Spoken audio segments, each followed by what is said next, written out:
Улсын хурлын сонгуулийн 16 дугаар тойрогт Монгол Ардын намаас нэр дэвшигч Амар санаа энэ удаагийн уулзалтаа дан ахмадууд зориуллаа. Уулзалтанд Дундгой аймгийн Сайн цагаан сумын 150 гаруй ахмад хүрэлцээрч Монгол Ардын намын мөрийн хөтөлбөртөд танилцаж нэр дэвшигчтэй санал бодлоо хуваалцсан юм а.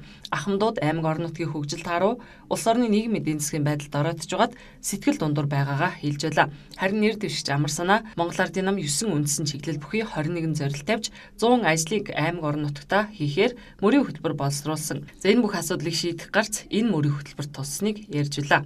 За богино хугацаанд эдийн засгийн сэргээх ийм хөтөлбөрийг боловсруулад энэ ажил хэрэгэх болох талаас бол шатараатаагаар шуурхай ажил нь өндөр хүүтэй зээл авахаас бол шууд татгалзсан.